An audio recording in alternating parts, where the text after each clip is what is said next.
Hello दोस्तों, good morning.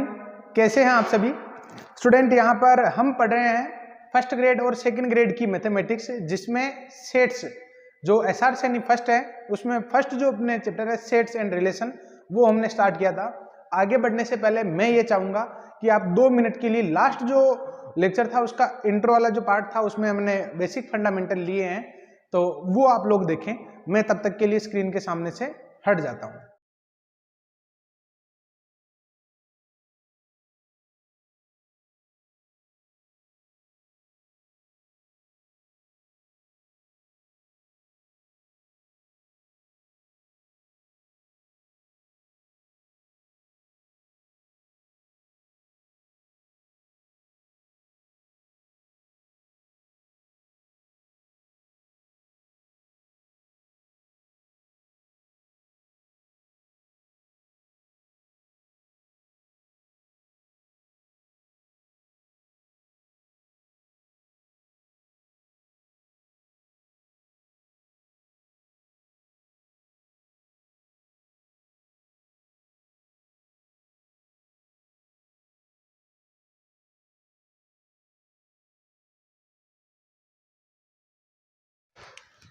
तो दोस्तों यहाँ पर सेट्स और रिलेशन हम पढ़ रहे थे, और जिसमें मैंने बेसिक फंडामेंटल को बहुत अच्छे से आप लोगों को समझा दिया था। मैं यहाँ पर आज एक्सरसाइज के क्वेश्चन लेने वाला हूँ, और एक्सरसाइज में सोल्ड जो एग्जांपल है वो लेने वाला हूँ, और आपको इसमें बहुत सारे क्वेश्चन जो है मैं वेन डायग्राम से भी करवाऊंगा, और प्रोबेबिलिटी में भी इस टाइप की अप्रोच होती है। वेन डायग्राम बहुत इंपॉर्टेंट रोल प्ले करता है, और बहुत ईजिली यहाँ पर क्वेश्चन का सोल्यूशन निकाला जा सकता है। हम यहाँ पर धीरे धीरे सेट्स और रिलेशन, ये प्योर मैथमेटिक्स वाला जो पार्ट है स्टूडेंट, जिससे बहुत सारे जो तैयारी करने वाले हैं इससे थोड़ा सा अनकंफर्टेबल रहते हैं कि यार ये थोड़ा डिफरेंट टाइप का है, डिफिकल्ट टाइप का, लेकिन मैं कह रहा हूँ कि बहुत इजी है। आप लोग इसको फील करोगे, बहुत इजी है ये। अगर शर्त ये है कि आपने वो जो प्रीवियस जो लेक्चर था उसके फंडामेंटल देखे हो, है ना, वो सारा जरूरी है, क्योंकि आप तैयारी कर रहे हो तो आपके लिए हर एक लेक्चर जो है वेरी इंपॉर्टेंट है, और स्टार्टिंग का तो वेरी वेरी इंपॉर्टेंट है। तो मैं यहाँ पर स्टार्ट करता हूँ फर्स्ट क्वेश्चन से, और ये कह रहा है कि ए एक समुच्चय रेखा है, तो ये 4 ऑप्शन है, कौन सा सही होगा। और चारों ही ऑप्शन में पावर सेट की बात की जा रही है। पावर सेट क्या होता है? दिए गए समुच्चय में अगर n अवयव हो तो उसके पावर सेट में 2 की पावर n अवयव होंगे। क्लियर? और कैसे बनता है? दिए गए समुच्चय के सभी उप समुच्चयों का जो समुच्चय होता है ना, उसको हम क्या करते हैं? घात समुच्चय कहते हैं। दिए गए समुच्चय के सभी उप समुच्चयों का समुच्चय घात समुच्चय होगा। क्लियर? तो यहां पर देखो, हम यहाँ पर इसके सबसे पहले घात समुच्चय बना लेते हैं, पता चल जाएगा। और अगर नहीं भी बनाना चाहो ना, देखो यहाँ पर 8 बनेंगे टोटल, क्योंकि 1 2 3 इसमें एलिमेंट है ना, टोटल 8 बनेंगे। तो मैं यहाँ पर एक बार आपके सामने पावर सेट बना रहा हूँ, और पावर सेट में आप लोग क्या करोगे? सबसे पहले एक रिक्त समुच्चय अपनी तरफ से, ये फाई है ना, बहुत परेशान करता है, और फाई वाला जानबूझ के दिया जाता है कि आप फाई की मेंटेलिटी रिक्त से भी होती है ना, इस वजह से। तो यहां पर ध्यान से देखना, नंबर ऑफ एलिमेंट कितने हैं? 1 है, 2 है, 3 है। अब कोई ये कहेगा सर ये तो 5 है ना, इसको एलिमेंट क्यों गिन रहे हो? तो मैं आपको बता देता हूं कि अगर ऐसे लिखा होता ना तो उसमें 0 एलिमेंट है। अगर मान लो उसमें ऐसा लिखा हुआ है तो उसमें 1 एलिमेंट है। क्लियर? तो अपने पास 3 एलिमेंट है, तो मैंने एक तो 5 लिखा, फिर मैं इसके अवयवों को लूंगा। तो सबसे पहले मैंने 0 को लेकर एक समुच्चय बनाया। ये तो रिक्त समुच्चय है। अब एक अवयव वाले जितने भी समुच्चय बन सकते हैं, ये फाई, और इस फाई के बाहर एक तो ये खुद का ही कर्ली ब्रैकेट है, एक कर्ली ब्रैकेट अपनी तरफ से भी आएगा। अब दो एलिमेंट का, तो 2 एलिमेंट में मैं एक तो ले लेता हूं 0, और उसके साथ ले लेता हूं फाई। देन उसके साथ में 0 के साथ में ये कर्ली ब्रैकेट वाला जो फाई है ये भी ले लेता हूं। क्लियर? 2 अवयव में अब ये दोनों, जिसमें फाई और कर्ली ब्रैकेट ऑफ फाई, और फिर अपने 3 एलिमेंट का, यानी 0 फाई और कर्ली ब्रैकेट में फाई, इसको नीचे लिख देते हैं। 0 फाई और कर्ली ब्रैकेट में फाई। आप काउंट कर लो, क्योंकि यहां पर कंफ्यूजन की संभावना इसलिए नहीं होनी चाहिए कि यहां पर अवयवों की संख्या का हमें पता है कि 3 अवयव है, तो उप समुच्चयों की संख्या 8 होने वाली है। तो देखो, देखिए 1 2 3 4 5 6 7 और 8 हो गए। तो यहां पर इनका जो समुच्चय बनता है ना, इनका ये क्या होता है? घात समुच्चय होता है। तो यहाँ पर स्टूडेंट अब आप लोग देखो क्या ये सही है, 5 बिलोंग्स टू पी ए सही है क्या? तो बिल्कुल 5 बिलोंग्स टू पी ए सही है। क्लियर? अच्छा, ये 5 बिलोंग्स टू पी ए भी सही है क्या? तो बिल्कुल ये भी सही है। और ये वाला भी सही है। और 0 बिलोंग्स टू पी ए लिखा हुआ ये सही है क्या? देखो कैसे, मैं अगर आप लोगों को ये कहूं कि 1 2 3 ये ए समुच्चय दे रखा है, अगर मैं आपको कहूं कि 1 बिलोंग्स टू ए है क्या? बिल्कुल सही है। 2 बिलोंग्स टू है क्या? बिल्कुल सही है। लेकिन अगर मैं आप लोगों को ये कहूं कि 1 बिलोंग्स टू ए है क्या? तो नहीं है, क्योंकि यहां पर कर्ली ब्रैकेट कहां पर लगा हुआ है। क्लियर? तो या और एक बात ऐसे भी हो सकती है, पी ए, अगर मान लो पी ए में मैं कुछ एलिमेंट लिखता हूं जिसमें कर्ली ब्रैकेट में 1 2 ऐसे लिख देता हूं, मान लो। क्लियर? अब अगर मान लो मैं आप लोगों को ये कहूं कि 1 बिलोंग्स टू पी ए लिखना सही है क्या? तो बिल्कुल सही है। क्या 1 बिलोंग्स टू पी ए लिखना सही है क्या? तो बिल्कुल सही नहीं है, क्योंकि 1 कहां पर दिख रहा है आपको? इंडिविजुअल। 1 के बाहर तो कर्ली ब्रैकेट लगा हुआ है। तो आप लोग देखिए, क्या 0 बिलोंग्स टू पी ए दिख रहा है क्या? 0 के बाहर कर्ली ब्रैकेट है अपने पास। तो ये वाला अगर मान लो कर्ली ब्रैकेट होता ना, तब जाके हम इसको कहते हैं कि ये भी बिलोंग कर रहा है। 0 does not belongs to P A. 0 belongs to A but 0 does not belongs to P A. तो फिर यहां पर कौन सा ऑप्शन, क्या पूछा था, गलत कौन सा है कि सही कौन सा है? अच्छा, इसने कुछ नहीं कहा है कौन सा ऑप्शन। 3 उत्तर सही इसके, कि भाई ऐसे मल्टी चॉइस वाले जो क्वेश्चन है ना, तो ऐसे क्वेश्चन में ऊपर कुछ नहीं दे रखा है, केवल तीनों आंसर सही होंगे। तो इस टाइप के क्वेश्चन, अपने काम ये था कि भाई कौन सा ऑप्शन जो है राइट है। वैसे इस क्वेश्चन को अगर पूछा जाएगा तो आपको ये पूछा जाएगा कि which one is wrong. Clear? तो स्टूडेंट यहाँ पर आगे बढ़ता हूं। देखो, अच्छा सवाल है कि ए में और बी में अवयवों की संख्या 3 और 6 है। Number of element in A 3 है, number of element in B 6 है। तो यूनियन में अधिकतम और न्यूनतम अवयव कितने हो सकते हैं? यूनियन में अधिकतम और न्यूनतम अवयव पूछ रहा है।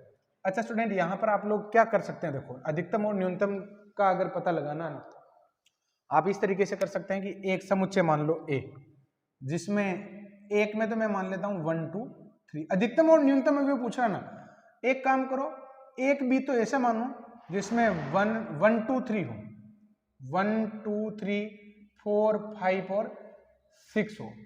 अब अगर मैं आप लोगों को ये कहूं कि ए यूनियन बी क्या आएगा, तो 1 2 3 4 5 6 आएगा। ध्यान से समझना बात को। और अगर मैं आप लोगों को ये कहूं कि बी में कुछ इस प्रकार मान लो 4 5 6 7 8 और 9, तो बताओ ए यूनियन बी में क्या आएगा? तो ए यूनियन बी में आएगा 1 2 3 4 5 6 7 8 9। क्लियर? क्वेश्चन क्या कह रहा है कि ए में 3 अवयव है और बी में 6 अवयव है। तो ए यूनियन बी में कम से कम अवयव कितने हो सकते हैं और अधिक से अधिक अवयव कितने हो सकते हैं? कम से कम तो कब होंगे? जब ए के सभी अवयव बी में भी हो, तो अवयवों की संख्या कितनी रहेगी? 6 रहेगी। क्लियर? ए यूनियन बी में। और अगर मान लो ए में और बी में बिल्कुल ही डिफरेंट एलिमेंट है, तो फिर यहां पर ए यूनियन बी में अवयवों की संख्या दोनों में टोटल एलिमेंट कितने हैं वो हम निकालेंगे। क्लियर? तो स्टूडेंट यहां पर 6 और 9 अपना आंसर हो जाएगा। आप लोग इसको एग्जाम्पल में भी लिख सकते हैं और इस तरीके से भी लिख सकते हैं। देखो, वेन डायग्राम अगर बनाना चाहो ना, तो भी ये ठीक रहेगा। ये इस तरीके से, ये ए है और ये बी है। ऐसे ही यहां पर दूसरी कंडीशन, ये ए है और ये बी है। तो पहली स्थिति में ऐसी ले रहा हूं जिसमें ए में 3 अवयव है और बी में कितने हैं? 6 अवयव है ना। तो बी में ये 6 अवयव हो गए। देखो ना, मैंने अधिकतम अवयव कॉमन रखे, तो कॉमन रखे तो देखो ए में 3 अवयव हो गए और बी में भी देखो 6 अवयव हो गए। तो टोटल यूनियन में कितने एलिमेंट हो गए? 6 हो गए। अगर मैं यहां पर बात करूं ए और बी में, अब की बार एक भी कॉमन मत रखो, जिसमें इधर लिख दो 3 और इधर लिख दो 6, कॉमन कुछ भी मत रखो। अब एलिमेंट कितने हो गए? 9 हो गए। तो 6 और 9 इसका आंसर होगा। क्लियर? एक एग्जाम्पल ले लेना चाहिए। मैं तो ये कहता हूं कि समुच्चय वाले क्वेश्चन जो है उसमें एक एग्जाम्पल अपने दिमाग में आप लोग इमेजिन कर लो, बहुत अच्छा रहेगा। अगर आप एक एग्जाम्पल लेते हो ना, तो उससे क्वेश्चन बहुत ईजी हो जाता है स्टूडेंट। क्लियर? और बहुत छोटा सा एक एग्जाम्पल ले लिया करो, जिसमें एक लेना है तो 1 2 मान लो और 2 लेने हैं तो एक एलिमेंट कॉमन मानते हो, ताकि सारी चीजें अपने बैलेंस चलती रहे। तो अपनी जो अप्रोच है उसको अगर सही ढंग से अप्लाई करना है, तो समुच्चय वाले सवालों में आप 1 2 एग्जाम्पल मान लिया करो और उस एग्जाम्पल को सोल्व किया करो, बहुत अच्छा रहेगा। आगे बढ़ता हूं, ए यूनियन बी का dash intersection A dash union B dash. इसको वेन डायग्राम से तो किया जा सकता है, लेकिन क्योंकि मैं आप लोगों को ये कह रहा हूं कि आप लोग इसका एक काम करो ना कि ए और बी मान लो, और बढ़िया रहेगा। एक तो इसका तरीका वेन डायग्राम का है, लेकिन मैं वेन डायग्राम वाले को प्रेफर नहीं कर रहा हूं। मैं इस बार लेट कर लेता हूं। लेट ए में तो मैं मान लेता हूं 1 2, क्लियर, और बी में मान लेता हूं मैं 2 3। और क्योंकि यूनिवर्सल सेट की भी बात कर रहा ना, तो यू में मान लो आप लोग 1 2 3, ताकि ए बी के सापेक्ष, भाई यूनिवर्सल सेट क्या होता है कि विचाराधीन सभी अवयवों के समुच्चय उसमें होने चाहिए। उतने तो होने चाहिए, एक्स्ट्रा भी लिख दो तो कोई दिक्कत नहीं, जैसे यहाँ पर 4 भी लिख दो तो भी कोई दिक्कत नहीं, 1 2 3 तो होने चाहिए, और ज्यादा बढ़ाओ तो, लेकिन मैं ज्यादा बढ़ाने के पक्ष में नहीं हूँ, क्योंकि कम से कम कैलकुलेशन करनी चाहिए ना। सबसे पहले अगर मैं आप लोगों को ये कहूँ कि ए डैश कितना होगा, अगर मैं आप लोगों को ये कहूँ कि ए डैश कितना होगा, तो आपका आंसर होना चाहिए सर u माइनस ए, क्योंकि u माइनस ए ही इसका फॉर्मूला होता है ना। तो u में से a को घटाओगे तो 3 आ जाएगा, u के एलिमेंट में से a के एलिमेंट को बाहर निकाल दो। और अगर मैं आप लोगों को ये कहूँ कि b डैश कितना आएगा, तो u के एलिमेंट में से b के एलिमेंट को बाहर निकाल दो तो 1 आएगा। तो ये हो गया काम बहुत आसान। देखिए अब आप a यूनियन b डैश, ये तो a है और ये b डैश है। अगर मैं दोनों का यूनियन लेता हूं तो इसमें 1 है और इसमें 1 2 है, तो यहां पर student a union b dash ये कितना आएगा, 1 2 आएगा, क्लियर। देन यहां पर अगर मैं आप लोगों को ये कहूं कि a डैश यूनियन b कितना आएगा, तो ये तो है a डैश और ये है b, दोनों का अगर यूनियन लोगे ना तो 2 3 आएगा, ये 2 3 आ गया। अब मैं क्या करूंगा, दोनों का और डैश लेना ना, सो a यूनियन b का डैश का b डैश है, तो अब इसमें वो एलिमेंट आएंगे जो यूनिवर्सल, देखो a यूनियन b के डैश में, ये तो है a यूनियन b का, a यूनियन b डैश है, इसका भी डैश ये ना, तो यूनिवर्सल सेट में से इसको हटा दो बस, u minus this, u minus this, तो u माइनस दिस ओनली 3 आ जाएगा, यहां पर क्या आएगा 3 आ जाएगा। ऐसे स्टूडेंट यहां पर a डैश यूनियन b का डैश निकालोगे तो u माइनस दिस क्या आ जाएगा, 1 आ जाएगा। अब मुझे क्या चाहिए, मुझे चाहिए दोनों का इंटरसेक्शन, तो ले लो ना intersection, a union b dash का dash intersection with a dash union b का dash which is equals to 5। This is right answer. तो ये मेरे हिसाब से सबसे बेस्ट अप्रोच है, इसमें कहीं कोई आप लोगों को डाउट नहीं होना चाहिए, क्योंकि स्टूडेंट यहाँ पर इससे बढ़िया तो क्या हो सकता है कि आपने 2 समुच्चय मान लिए और काम फटाफट हो जाए, और समुच्चय के लिए सबसे बढ़िया अप्रोच मैं आपको प्रेफर करूंगा, यही किया करो आप, क्लियर। जब भी ए बी दे दिया जाए तो आप लोग इस तरीके से, number of element in A M है, ये कह रहा है कि ए में अवयवों की संख्या m है, बी में अवयवों की संख्या n है, और दोनों के उपसमुच्चयों की संख्या का अंतर 56 है। दोनों में उपसमुच्चयों की संख्या का अंतर कितना है, 56 है। अगर मैं आप लोगों को ये कहूं कि एक समुच्चय जिसमें n अवयव है, बताओ उसके उपसमुच्चय कितने होंगे, 2 की पावर n होंगे। अगर समुच्चय में अवयव n है तो घात समुच्चय में कितने होते हैं, उपसमुच्चय कितने होते हैं, 2 की पावर n होंगे, क्लियर। तो यहां पर ये कह रहा है, अगर मैं आप लोगों को ये कहूं कि अकॉर्डिंग टू क्वेश्चन क्या होगा, ये कह रहा है कि a में उपसमुच्चयों की संख्या, तो अगर a में m अवयव है तो उसमें उपसमुच्चयों की संख्या 2 की पावर m, b में अवयव दे रखे n, तो b के उपसमुच्चय कितने हो जाएंगे, 2 की पावर n। दोनों का अंतर कितना दे रखा है, 56 दे रखा है। अब आपको इसको सोल्व नहीं करना है, मैं चाहूंगा कि यहाँ पर इसको आप सोल्व नहीं करें, बस सेटिस्फाई करें कि कौन सा ऑप्शन इसको सेटिस्फाई कर रहा है। भाई m और n की वैल्यू यही तो दे रखी है, तो देखते हैं कौन सा ऑप्शन इसको सेटिस्फाई करता है। तो सबसे पहले मैं ये ले लेता हूँ 6 7 और 6, अगर मैं m की वैल्यू 7 लेता हूँ ना, 2 4 8 16 32 64 128, ये तो हो गया 128 और ये हो गया हमारे 56, दोनों का डिफरेंस भी कितना आ गया 56, यही राइट आंसर है, बस हो गया क्लियर। जो 7 और 6 से संतुष्ट है, क्लियर, तो ये इसका राइट आंसर हो जाएगा इस तरीके से। तो स्टूडेंट यहाँ पर प्रेजेंस ऑफ माइंड जो है आप लोग बिल्कुल ऑन द स्पॉट अगर सही बनाए रखेंगे ना, तो क्वेश्चन को करने के अलग अलग तरीके हो सकते हैं, ये सब जुगाड़ है जो हमें करने होते हैं, क्लियर। अगला जो सवाल है, ए और बी 2 समुच्चय दे रखे हैं लेकिन अवयव क्लियर नहीं दे रखे हैं, ठीक है कोई बात नहीं, नहीं दे रखे। ए और बी 2 समुच्चय दे रखे हैं और ये कह रहा है कि ए में तो वो अवयव आएंगे जो इस समीकरण को संतुष्ट करें, बी में वो अवयव आएंगे जो इस समीकरण को संतुष्ट करें। क्लियर। और एक्स कहां से लेने हैं, आर में से लेने हैं। तो सत्य कथन क्या होगा, तो अगर यही समीकरण सिंपल होती ना, y बराबर एक्स प्लस वन, वाई बराबर एक्स, तो मैं क्या करता, x के मान रखते जाता और y का मान फटाफट ही आ जाता और फिर दो समुच्चय तैयार हो जाते हैं और फटाफट कंपेयर करवा लेते एक बी को। तो एक काम करते हैं, इसका सबसे बढ़िया तरीका देखो, एक अप्रोच तो यहां पर आपकी बुक में समझा रही है, वो भी बहुत अच्छी अप्रोच है, बहुत अच्छी अप्रोच है वो भी। इसमें उसने क्या कर रखा है, y बराबर e की पावर x, ये y इक्वल्स टू e की पावर x का ग्राफ होता है, ये 0 पर टेंड होता हुआ नजर आएगा, होगा नहीं टेंड, इस तरीके से। और ये y इक्वल्स टू x है, y इक्वल्स टू e की पावर x और y इक्वल्स टू x। अगर मैं आप लोगों को ये कहूं कि एक रेखा ये है, एक रेखा ये है, तो बताओ दोनों के बीच में कॉमन एलिमेंट होगा कि नहीं होगा? बिल्कुल कॉमन एलिमेंट होगा। क्यों? क्योंकि एक बिंदु पर कट रहे हैं, इसलिए कॉमन एलिमेंट होगा। लेकिन अगर यहां पर एक ग्राफ ऐसा है और एक ग्राफ ऐसा है, एक तो e की पावर x का ऊपर जा रहा है और दूसरा y बराबर x जो उसको बिना काटे बाहर निकल रहा है, तो बताओ यहां पर स्टूडेंट ये दोनों ग्राफ किसी भी बिंदु पर कट रहे हैं क्या? नहीं कट रहे हैं। तो बताओ इसका इंटरसेक्शन क्या आएगा? फाई आएगा।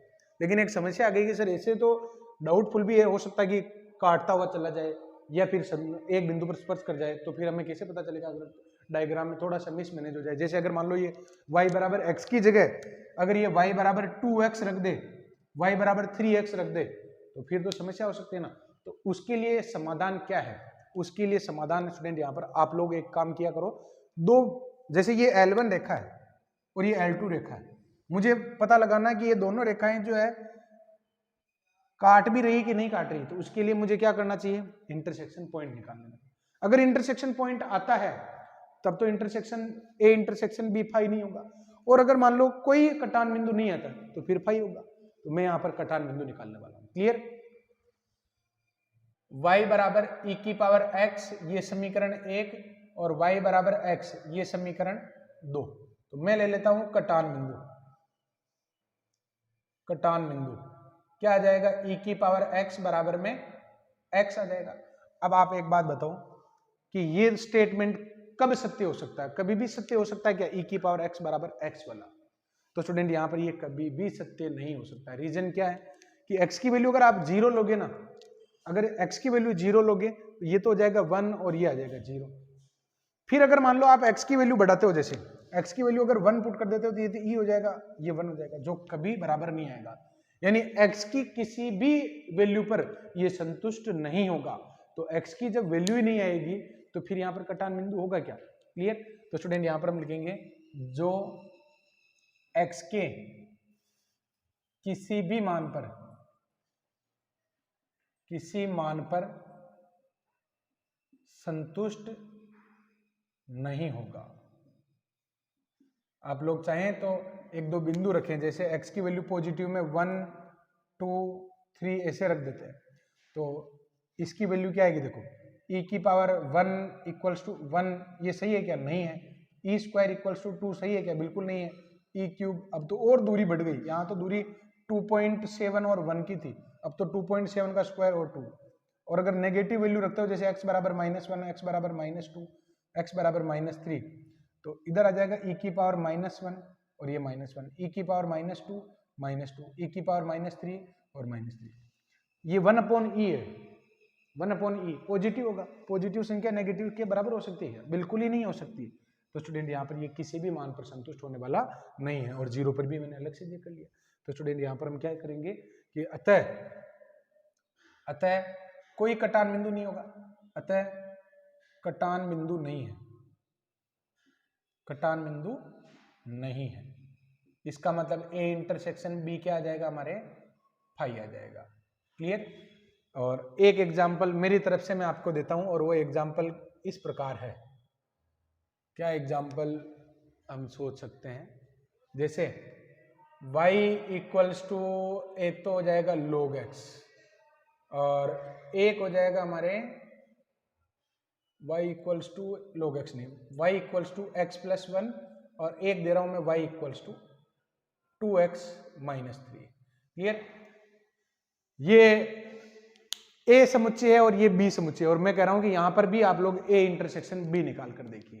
क्लियर? तो यहां पर नॉट इक्वल्स टू 5 आएगा स्टूडेंट, क्योंकि इनका कटान बिंदु हमें मिल जाएगा। ये तिर्यक रेखा है तो एक बिंदु पर काटेगी और एक बिंदु पर काटेगी, इसका मतलब यहां पर कटान बिंदु अगर मिल जाता है तो फिर हम इसको क्या कहेंगे, A intersection B is not equals to 5। Clear? अगला सवाल वेरी वेरी इंपॉर्टेंट है और बहुत अच्छा सवाल है, और ये क्वेश्चन तो ना कई बार ऐसे कहीं ना कहीं मैंने देखा है इसको, 2-3 एग्जाम में देखा है। ये कह रहा है कि आर्ट्स। अच्छा स्टूडेंट, यहाँ पर स्कूल में आप लोग इमेजिन करो कि अपनी जो स्कूल है ना, जिसमें बहुत बड़ी स्कूल है, जिसमें सारे ही संकाय चलते हैं, सारी स्ट्रीम है, आर्ट्स भी है, साइंस भी है, साइंस में भी 2-3 है। कौन से? मैथमेटिक्स साइंस, बायो वाली साइंस और एजी साइंस वाली, यानी एज साइंस के कितने पार्ट है? 3 है। और कॉमर्स और आर्ट्स में तो बहुत सारे हैं, किसी ने हिस्ट्री, किसी ने पॉलिटी, किसी ने हिंदी अनिवार्य, किसी ने इंग्लिश अनिवार्य, ऐसे ले रखे हैं। तो आर्ट्स के भी बहुत सारे पार्ट हैं। क्लियर? तो स्टूडेंट यहां पर देखो आगे का सवाल क्या है कि कला संकाय के 63%, कला संकाय में बहुत सारे विद्यार्थी हैं, उसमें से 63% विद्यार्थियों ने इतिहास ले रखा और 76% ने समाजशास्त्र ले रखा है, और X% ने दोनों लिया है। तो X का मान कितना होगा? तो इसमें आप लोग जरूर मिस्टेक करोगे। क्यों? क्योंकि यहां पर स्टूडेंट आप लोग क्या कर रहे हो कि आपके दिमाग में केवल यही बात चल रही है कि आर्ट्स में तो 2 ही सब्जेक्ट होते हैं, एक तो इतिहास और एक समाजशास्त्र। ऐसा नहीं है, आर्ट्स के बहुत सारे पार्ट हो सकते हैं। तो स्टूडेंट अगर आर्ट्स के बहुत सारे पार्ट है तो स्टूडेंट बाहर भी तो हो सकते हैं, कि हो सकता है कि 20-25% ऐसे हों जो हिंदी अनिवार्य से जुड़े हो, इंग्लिश अनिवार्य से। क्लियर? तो मैं यहां पर क्या करने वाला हूं, देखो लेट कला में स्टूडेंट, कला में कुल छात्र ये कितने हो जाएंगे? 100 हो जाएंगे ना, मैंने मान लिया 100 है। क्लियर? तो यहां पर number of element in history ये कितने हो जाएंगे?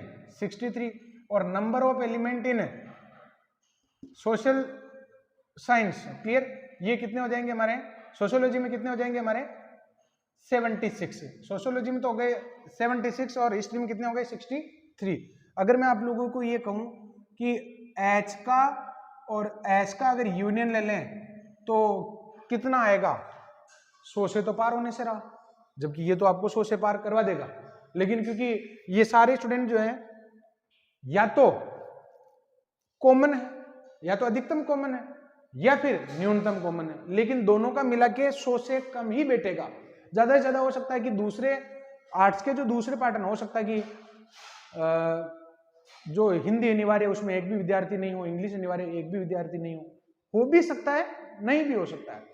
दोनों ही स्थितियों में क्या है, अगर मान लो नहीं हो, अगर दूसरे संकाय में विद्यार्थी हैं तो इन दोनों का जो यूनियन है वो 100 से कम होगा, क्योंकि कुछ उधर भी तो है।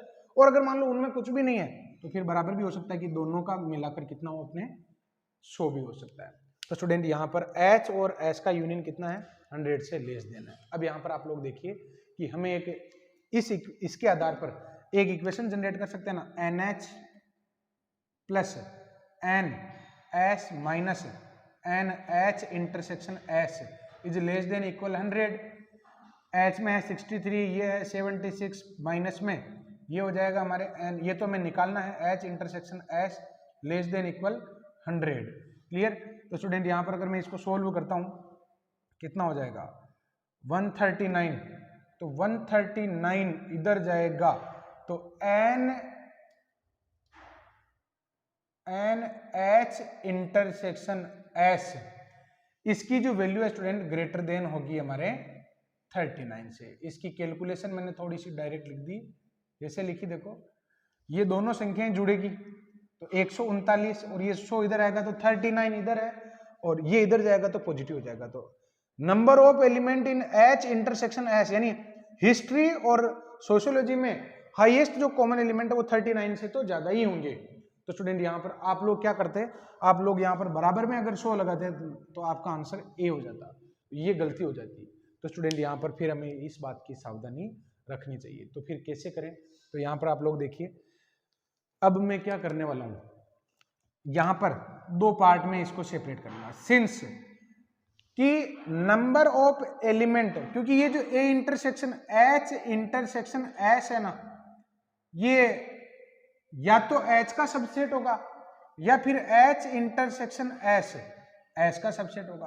भाई कॉमन एलिमेंट, अगर कॉमन एलिमेंट की बात करें तो या तो एच का सबसेट होगा या फिर एस का सबसेट होगा तो कॉमन एलिमेंट, तो कॉमन एलिमेंट का मतलब क्या है, एच और एस जो दोनों में हो, तो जो दोनों में है वो एच का सबसेट है और वो इसका सबसेट है। क्लियर?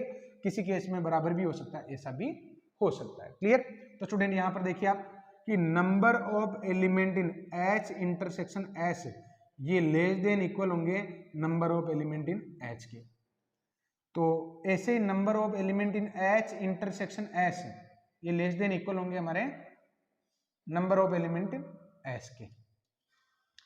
अब आप देखिए कि ये कह रहा है कि दोनों ने x प्रतिशत ले रखा, यानी ये जो रिजल्ट है ना h इंटरसेक्शन s, इसका रिजल्ट जो है h के अवयवों से कम हो सकता है ना, h के कितने हैं 63, और ये यहाँ पर क्या कर रहा है h इंटरसेक्शन s के जो एलिमेंट है वो कितने हैं 76। तो ये तीन इक्वेशन जनरेट होती है स्टूडेंट यहाँ पर। अब आप लोग देखिए कि कौन सी जो लाइन है वो अपने परफेक्ट रहने वाली है। एक संख्या रेखा बना लो, उसमें 39, 63 और 76 सभी की अलग अलग लाइनें मैं बना देता हूं। देखो ये तो कह रहा है कि इंटरसेक्शन का जो रिजल्ट है वो 39 या उससे ज्यादा होगा, ये वाला कह रहा है कि इसका जो रिजल्ट है वो इससे कम होगा, ये वाला भी यही कह रहा है कि इसका जो रिजल्ट है वो इससे कम होगा। तो बताओ ऐसा कौन सा पार्ट है जिसमें तीनों की लाइनें मिल रही हो? तो ऐसा पार्ट है ये वाला जो पार्ट है स्टूडेंट यहाँ पर जिसमें तीनों की लाइनें कॉमन है, तो ये आंसर हो जाएगा हमारा ये। क्लियर? तो स्टूडेंट यहाँ पर ये क्वेश्चन था अपने कौन सा वाला, जिसमें 7th वाला क्वेश्चन, जिसमें मैंने एक इस तरीके से समझाने का आपको प्रयास किया है। धीरे धीरे मैं इन क्वेश्चन को वेन डायग्राम में चेंज करवाऊंगा क्योंकि वेन डायग्राम में ये थोड़ा और इजी हो जाता है। क्लियर? तो स्टूडेंट यहाँ पर देखो आगे बढ़ते हैं, और आगे बढ़ते हैं इस क्वेश्चन को देखो आप 8th वाले क्वेश्चन को। एक परिवार है, एक पूरी कॉलोनी की बात हो रही है, उसमें 1000 परिवार रहते हैं। पूरी कॉलोनी में कितने परिवार रहते हैं? 1000 परिवार रहते हैं। उनमें 40% ऐसे हैं जो समाचार पत्र ए को पढ़ते हैं, 20% समाचार पत्र बी को, और 10% समाचार पत्र सी को पढ़ते हैं। क्लियर? इसकी अप्रोच हम चेंज करेंगे। देखो 5% ऐसे हैं जो ए व बी दोनों प्रकार का अखबार मंगाते हैं, 3% बी व सी प्रकार का मंगाते हैं, 4% ए व सी प्रकार का, और 2% जो ऐसे हैं बिल्कुल ठाले ही हैं, तीनों एक बार मंगाते हैं। तो ये कह रहा है कि केवल ए प्रकार का समाचार पत्र पढ़ने वालों की संख्या कितनी है। देखो यहां पर इस क्वेश्चन को करने का जो सबसे बढ़िया तरीका रहता है वो मैं आप लोगों के साथ शेयर करने वाला हूं।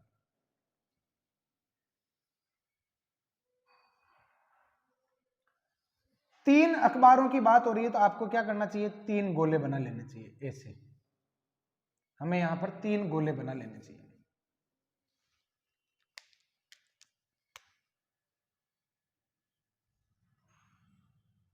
ये हमने ऐसे करके 3 गोले बना लिए स्टूडेंट। क्लियर? अब ये कह रहा है कि 1000 परिवारों में, अगर मान लो 1000 परिवार है तो आप लोगों को शुरुआत कहां से करनी चाहिए? देखो ये ए है, ये बी है, ये सी है, कुल कितने परिवार? 1000 परिवार है। आप लोग शुरुआत करो सबसे ज्यादा कॉमन वाले पार्ट, यहां पर जवाब फटाफट ही आपका आंसर आ जाएगा, और बहुत इजी अप्रोच है। 2% ऐसे हैं जो तीनों अखबार पढ़ते हैं। 2% किसका? 1000 परिवारों का। 1000 परिवारों का 2% कितना होता है? 1% का मतलब है 10 से, तो 2% कितना हो गया? 20। यानी ये ऐसा पार्ट है जिसमें 20 परिवार ऐसे हैं जो तीनों तरीके का अखबार पढ़ते हैं। सबसे ज्यादा जो कॉमन है ना वहां से शुरुआत करो, फिर तीनों का कॉमन हो गया, अब 2-2 के कॉमन पर चलो, रिवर्स में चलो। 4% ऐसे हैं जो ए भी पढ़ते हैं और सी भी पढ़ते हैं। ये ए और सी जिसका कॉमन पार्ट कितना है? 40 का है। कितना है? 40 का है, क्योंकि 4% ए व सी दोनों पढ़ते हैं। 20 तो पढ़ ही रहे, अब 20 और लिख दो ना, केवल ये हो गया। यहाँ पर 20 लिखते हैं पहले। अगर मुझे कोई पूछेगा कि बताओ ए और सी जो है ऐसे कितने परिवार है जो ए व सी दोनों पढ़ रहे हैं, तो मैं देखूंगा कि 20 40 हो गए, 4% हो गए ना। फिर 3% जो है बी व सी पढ़ते हैं, ये बी है और ये सी है, इनके कॉमन में कितना आएगा? 30 आएगा। 20 तो आपने लिख दिया। क्लियर? 10 ही तो और लिखना बाकी रहा, ये 10 और लिख दो। ए व बी की अगर मैं बात करूं ए व बी में 5% है, तो 5% का मतलब 50 से हो गया, 20 तो लिख दिया आपने, यहाँ पर लिखो केवल 30। क्लियर। अब आओ एक एक में, तो एक एक में अगर मैं बात करूं तो 10% ऐसे हैं जो समाचार पत्र सी पढ़ते हैं, 10% का मतलब 100 व्यक्ति। तो यहां पर आप लोग देखिए 100 व्यक्तियों की ये बात कर रहा है, सी समाचार पत्र पढ़ने वालों की संख्या 100 है, 100 50 तो ये हो गए, 50 ही तो और लिखो, देखो ये पूरे गोले में 100 हो गए ना। क्लियर। अब मैं बढ़ता हूं फिर और रिवर्स में, 20% जो है बी वाला पढ़ते हैं, तो बी वाला यानी 200 परिवार ऐसे हैं जो बी वाला पढ़ते हैं, 60 तो पढ़ ही रहे हैं, 60 तो पढ़ ही रहे, 200 में 140 और बढ़ा दो, और 40% जो है समाचार पत्र ए पढ़ते हैं, तो 400 परिवार, तो देखो ये कितने हो गए, 70 तो हो ही गए ना, तो 330 हो गए। क्लियर। तो आप लोगों को क्या पूछा गया, केवल ए वाला समाचार पत्र पढ़ने वाले, यानी केवल एक ही पढ़ना चाहिए, कॉमन कुछ नहीं होना चाहिए, 330। इस अप्रोच से बहुत सारे क्वेश्चन का आंसर दिया जा सकता है बहुत इजीली। आपको अगर ये पूछ ले कि बताओ ऐसे कितने परिवार हैं जो किसी भी प्रकार का अखबार नहीं पढ़ रहे हैं, तो आप लोग इन सब को काउंट कर लो, इन सब को जोड़ लो, ये अखबार पढ़ने वाले हैं, और उनको 1000 से घटा दो, आपका आंसर आ जाएगा। क्लियर। तो किसी भी तरीके से क्वेश्चन पूछा जाए आप लोग इसको बहुत आसानी से हैंडल कर सकते हो, और ये अप्रोच जो है मैं बहुत सारे क्वेश्चन में अप्लाई करने वाला हूँ, और आप लोगों को ये बहुत अच्छे से समझ में भी आएगा। अब स्टूडेंट यहाँ पर 9th क्वेश्चन ले रहा हूँ। एक रिलेशन दे रखा है और ये कह रहा है कि A less than equal B, relation में ऐसे एविव लेने हैं जो इसको संतुष्ट करे, A less than equal B को। तो हमें बताना है कि ये स्वतुल्य सममित संक्रामक में से कौन कौन सी कंडीशन को सेटिस्फाई करता है और कौन सी कंडीशन को सेटिस्फाई नहीं करता। 2-3 तरीके होते हैं। एक तरीका तो ये होता है कि रिलेशन की हेल्प से ही काम चला लिया जाए, एक तरीका ये होता है कि यहाँ पर आर के अवयवों को हम निकाल लें। तो मैं यहाँ पर आर के अवयवों को निकालने वाला हूँ। कैसे, देखो आर में क्या क्या आएगा, क्या मैं यहाँ पर 1 1 लिख सकता हूँ?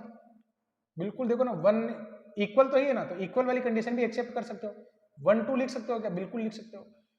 2 1 लिख सकते हो क्या? तो 2 1 नहीं लिख सकते हो, हालांकि आपको तो लिखना ही नहीं है, लेकिन मैं बता रहा हूँ 2 1 नहीं लिख सकते हो।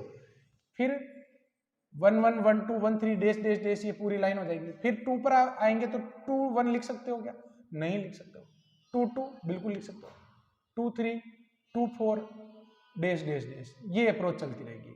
तो आप लोग देखिए इसको कि मुझे बताना है कि ये स्वतुल्य है या नहीं है। तो स्टूडेंट स्वतुल्य में क्या होता है कि खुद का संबंध खुद के साथ होना चाहिए। देखो खुद का संबंध तो खुद के साथ आएगा ही बिल्कुल, क्योंकि वो उसके बराबर होता है हमेशा। तो स्वतुल्य तो है, तो यानी ये ऑप्शन तो गलत हुआ, आपने स्वतुल्य नहीं कहने वाला। क्लियर। और ये ऑप्शन भी गलत हुआ, ये कह रहा है कि केवल सम्मित ही है, यहाँ पर तो स्वतुल्य भी है। क्लियर, 2 ऑप्शन तो कैंसिल। अब यहाँ पर देखो स्वतुल्य की जांच हो गई। अब मैं बात कर लेता हूं, देखो सम्मित और संक्रामक। यहां पर सम्मित है क्या? तो यहां पर देखो कि 1 2 है, 1 2 है, तो बताओ 2 1 इसमें मिलेगा क्या? तो 2 1 नहीं मिलेगा। तो यहां पर सम्मित भी नहीं है और सम्मित नहीं है ऐसा एग्जाम्पल इसमें नहीं दे रखा है, यानी मैंने यहाँ पर क्वेश्चन लिखने में डेफिनेटली गलती करी होगी। मैं देख लेता हूँ, दोबारा देखता हूँ। हाँ देखो मैंने गलती कर दी। दूसरा जो ऑप्शन है ना, इसमें स्वतुल्य और संक्रामक है और सम्मित नहीं है। स्वतुल्य और संक्रामक है, स्वतुल्य और संक्रामक, और सम्मित नहीं, ऐसा दे रखा है। यानी ये कह रहा है कि ये दोनों तो हैं और सम्मित नहीं है। तो स्टूडेंट यहां पर एक बात बताओ, सी और डी ऑप्शन तो क्यों कैंसिल हुआ? क्योंकि ये दोनों कह रहे थे कि भाई स्वतुल्य नहीं है, जबकि स्वतुल्य तो है, तो सी डी तो कैंसिल हो गए। फिर मैं जब सम्मित की बात कर रहा हूं तो ये ऑप्शन कह रहा है सम्मित है, जबकि ये ऑप्शन कह रहा है कि सम्मित नहीं है। तो स्टूडेंट ये सम्मित आ रहा है क्या? सम्मित का मतलब है कि अगर आपको डिफरेंट टाइप में अगर 1 2 दिखाई दे रहे हैं तो 2 1 भी दिखाई देना चाहिए। क्या 2 1 दिखाई दे रहा है? नहीं दे रहा है। तो स्टूडेंट यहाँ पर हम इसको क्या कहेंगे? ये सम्मित नहीं है। और आपको एक एग्जाम्पल दे देना चाहिए, since 1 2 belongs to R but 2 1 does not belongs to R, does not belongs to R, सम्मित नहीं है। और सम्मित नहीं है तो उसके लिए जो सूटेबल है वो आप लोग लिख दीजिए बस। क्लियर। तो स्टूडेंट यहाँ पर इस तरीके की बहुत ज्यादा लिखना नहीं है, आप इमेजिनेशन पावर बढ़ाइए। एक आर रिलेशन दे रखा है जिसमें ऐसी संख्याएं आएगी जो प्राकृत होगी और प्राकृत भी ऐसी जो इस समीकरण को संतुष्ट करें, तो आर क्या होगा। तो यहां पर स्टूडेंट हम एक काम करते हैं, इस समीकरण को ऐसे लिख देते हैं, y इक्वल्स टू 41 माइनस में 2x। क्लियर। अब मैं आर एक रिलेशन ले रहा हूं जिसमें मैं x का मान रखता जाऊंगा और करस्पॉन्डिंग y की वैल्यू आती जाएगी। मुझे ये देखना कि x भी n में से ही होना चाहिए और y भी n में से ही होना चाहिए। तो मैंने x की वैल्यू शुरुआत में 1 ली, तो y का रिजल्ट 39 आ जाएगा, बिल्कुल ये n के ही है। अगर मैं 2 पुट करता हूँ, अगर मैं x की वैल्यू 2 पुट करता हूँ तो 41 में से अगर 4 लेस होगा तो 37 आ जाएगा। ऐसे 3 पुट करता हूँ तो 35, 4 पुट करने पर 33। क्लियर। 5 पुट करोगे तो 31, 6 29, 7 27, 8 25, 9 23, 10 21, 11 19, 12 17, 13 15। रिजल्ट पुट करता जा रहा हूं। जैसे x का मान यहाँ पर 13 रख दिया तो 41 में से 26 जाएगा तो 15 बचेगा। ऐसे 14 तो 28, तो ये आ जाएगा 13। 15 रखोगे तो ये आ जाएगा अपने 11। 16 9, 17 पर 7 आ जाएगा, 18 पर 5, 19 पर कितना आ जाएगा, 19 पर आ जाएगा अपने 3, 20 पर 1 आ जाएगा। और जैसे आप 21 रखोगे 21 2 42 आ जाएगा, तो आगे का काम अब स्टॉप हो जाएगा। तो थोड़ा सा समय जरूर लगा लेकिन आंसर बिल्कुल पक्का आने वाला है। कैसे देखो, क्या स्वतुल्य है। स्वतुल्य का मतलब क्या, आपको 1 है तो 1 के साथ 1 वाला रिलेशन दिख रहा है क्या, नहीं दिख रहा है। कैंसिल, एक ही बार में कैंसिल, स्वतुल्य नहीं। सम्मित है क्या, सम्मित में क्या होता है स्टूडेंट यहाँ पर कि अगर आपको 1 और 39 दिख रहा ना तो फिर आपको 39 के साथ 1 भी दिखना चाहिए। तो 39 के साथ 1 दिख रहा है क्या, आपकी तो संख्या x वाली तो 20 से आके बढ़ी नहीं रही है भाई। 39 1 तो तब दिखेगा ना जब इस समीकरण को संतुष्ट करेगा। x की जगह 39 रखोगे तो y का तो रिजल्ट ही नेगेटिव आ जाएगा। तो ये इसमें होगा क्या, नहीं होगा, सम्मित भी नहीं है। फिर मैं बात करता हूं संक्रामक की। संक्रामक में आपको देखना होता है AB है और BCB अगर इसमें है तो डेफिनेटली ACB हमें मिलना चाहिए। तो ऐसा कोई एग्जाम्पल अगर हमें मिल जाता है तो विचार करते हैं। देखो ऐसा कोई एग्जाम्पल हमें मिल जाना चाहिए तो डेफिनेटली ऐसा एग्जाम्पल ढूंढने में कामयाब हो जाएंगे हम। कैसे, ऐसी संख्या लेनी है, 2 ऐसे युग्म लेने हैं जिसमें ये वाला एलिमेंट कॉमन हो। तो मैं एक काम करता हूं ना, ये ले लेता हूं, यही ठीक रहेगा, AB और ये युग्म में ले रहा हूं, आपको इसी से पता चल जाएगा। देखो कैसे, since 20,1 belongs to R, 1,39 which is also belongs to R, but क्या आपको 20 और 39 जो है वो इसमें दिख रहा है क्या, बिल्कुल नहीं दिख रहा है, does not belongs to R। तो संक्रामक भी नहीं है। संक्रामक में थोड़ा सा ज्यादा दिमाग लगाना पड़ता है, बस संक्रामक भी नहीं है। तो फिर स्वतुल्य भी नहीं, सम्मित भी नहीं, संक्रामक भी नहीं। तो फिर यहाँ पर आंसर कौन सा सही होगा, नन ऑफ दीज वाला। क्लियर। तो स्टूडेंट यहाँ पर अगला सवाल क्या है, इसमें इसका परिसर चाहिए। परिसर का मतलब क्या होता है, परिसर का मतलब होता है यहाँ पर used element of set B. प्रांत क्या होता है, यूज्ड एलिमेंट ऑफ सेट है, और परिसर क्या होता है, used element of set B. ठीक है। प्राकृत संख्याओं में इस रिलेशन, ये वाला जो रिलेशन है ना, x का रिलेशन y के साथ इस प्रकार है कि x + 2y बराबर क्या आनी चाहिए, 10 होनी चाहिए। यानी हमें 2 संख्याएं ऐसी लेनी है जो प्राकृत हो और इस समीकरण को संतुष्ट करें, तो परिसर निकालो। तो यहां पर एक काम करता हूं, इस समीकरण को मैं ऐसे लिख देता हूं, x = 2y 10 - 2y, ऐसे लिख देता हूं। क्लियर। अब यहां पर आप y के रिजल्ट पुट करते जाइए और अभी रिजल्ट मिल जाएगा। तो सबसे पहले मैंने y की वैल्यू 1 पुट करी, क्योंकि x और y दोनों ही कहां से लेने हैं, n में से लेने हैं। अगर मैं y की वैल्यू 1 पुट करता हूं तो x की वैल्यू 8 आएगी, जो एक्सेप्टेबल है। अगर मैं 2 पुट करता हूं तो ये 6 आ जाएगा। अगर मैं 3 पुट करता हूं तो ये 4 आ जाएगा। और अगर मैं यहाँ पर 4 पुट करता हूं तो ये 2 आ जाएगा। और अगर मैं यहाँ पर 5 पुट करता हूं तो ये 0 आ जाएगा। और 0 यहाँ पर x का रिजल्ट n में मिलेगा ही नहीं। तो यहाँ पर 2 4 तक ही अपनी बात जाएगी। कैसे, इसके बाद अगर जैसे ही आप y की वैल्यू 5 पुट करोगे तो x की वैल्यू 0 आ जाएगी, बट यहाँ पर लिखा हुआ कि x and y both are belongs to n में ले रहे हो तो n में तो 0 होता ही नहीं, तो फिर यहाँ रुक जाएंगे। परिसर क्या होता है? सेकंड पोजीशन के जो एलिमेंट होते हैं ना उनका सेट। क्लियर? तो स्टूडेंट यहाँ पर परिसर क्या हो जाएगा हमारे, परिसर ये आ जाएगा हमारे 1 2 3 एंड 4 कर्ली ब्रैकेट में। तो आंसर कौन सा है? ये। अगर प्रांत पूछता ना तो 8 6 4 और 2, तो ये तो वैसे ऑप्शन में नहीं है, लेकिन वह अगर पूछ भी लेता तो ये आंसर होता। क्लियर? अब यहाँ पर देखो धीरे धीरे आगे बढ़ रहे स्टूडेंट। अगला सवाल मैं ले रहा हूँ और अगला क्वेश्चन क्या है कि a बराबर दे रखा है, नेचुरल नंबर में 1 नहीं है, यानी a एक ऐसा समुच्चय है जिसमें सारी प्राकृत संख्याएं हैं लेकिन 1 नहीं है। ठीक है, अगर मैं आप लोगों को ये कहूं कि a में क्या आएगा तो आपका आंसर होना चाहिए 2 3 4 5 डैश डैश डैश। फिर आगे क्या कह रहा है? x2 क्या होगा? 2k k belongs to a, यानी ये a है, तो x2 कैसे बनेगा? 2 इंटू के, और के लेना है a में से, तो इन सभी अवयवों को 2 से मल्टीप्लाई करवा दो, आ जाएगा 4 6 8 और 10 डैश डैश डैश। क्लियर? और अगर मान लो x3 की बात करेगा तो ये कह रहा है कि 3k, के फिर से a में से लेना, तो इसको 3 से गुणा करा दो, 6 9 और 3 से अगर मैं मल्टीप्लाई कराऊं तो 12 15 डैश डैश डैश, और डैश डैश डैश x4 की अगर हम बात करें तो x4 भी इसमें नहीं होगा, सॉरी मतलब x4 अगर हम बात करें तो 4 से मल्टीप्लाई करवा दो तो 8 12 16 20 डैश डैश डैश। तो इस तरीके से ये आगे बढ़ता जाएगा। ये कह रहा है कि अगर इन सभी का यूनियन ले लिया जाए, इन सभी का अगर यूनियन ले लें तो यहां पर इसका पूरक क्या होगा। तो स्टूडेंट यहां पर देखते हैं पूरक समुच्चय क्या होना चाहिए। अगर मैं इन सभी की बात करूं तो यूनियन अगर मैं लेता हूं ना, यूनियन ऑफ एक्स जे, तो इसमें क्या आएगा? सबसे पहले 2 3 क्रम से लिखो, 2 3, सॉरी ए के अवयव क्यों लिख रहा हूं मैं तो इनका यूनियन ले रहा हूं, तो इनके एलिमेंट लिखो। सबसे छोटा क्या है? 4, उसके बाद क्या है? 6, उसके बाद 7 जो नीचे नहीं है, 8 इसमें है, 9 यहां पर आ गया, 10 11 होगा क्या? नहीं होगा।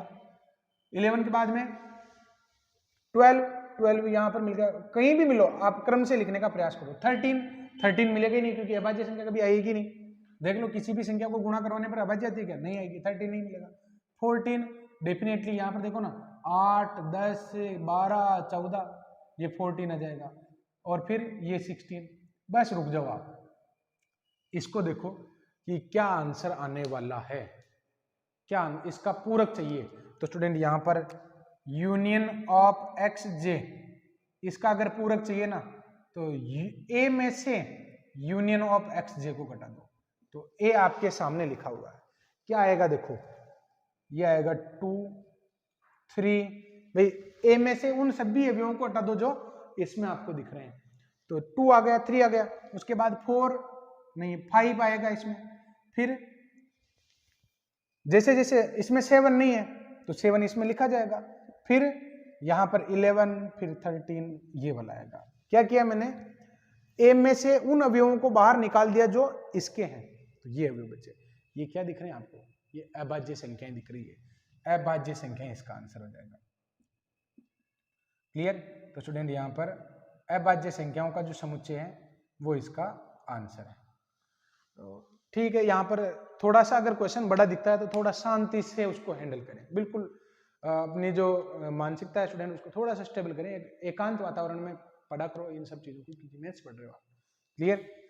13 वाला जो क्वेश्चन ले रहा हूं मैं, इसमें एस और टी दो समुच्चय दे रखे हैं, और एस और टी के क्योंकि ऑप्शन बहुत बड़े बड़े दे रखे थे, कुल मिला के स्वतुल्य, सम्मित और संक्रामक तुल्यता की जांच करनी है दोनों की। तो देखते हैं दोनों में तीनों की जांच होगी, स्वतुल्य, सम्मित और संक्रामक की। सबसे पहले मैं बात करता हूं इस समीकरण की। इस समीकरण में ऐसे अवयव आएंगे जो इस समीकरण को संतुष्ट करें और 0 से 2 के बीच में हो, और r में बात की जा रही है, यानी आप लोग x और y जो लेने चाहते हो, x जो लेना चाहते हो वो r में होना चाहिए। क्लियर? अब स्टूडेंट यहां पर देखिए, सबसे पहले मैं अगर s के अवयवों की बात करूं, s के अवयवों की, तो s में संख्याएं कौन कौन सी ले सकते हो आप 0 से 2 के बीच की सभी संख्याएं ले सकते हो। क्लियर? y के लिए कोई प्रतिबंध नहीं है, y बार भी हो सकता है क्योंकि केवल प्रतिबंध x का ही है।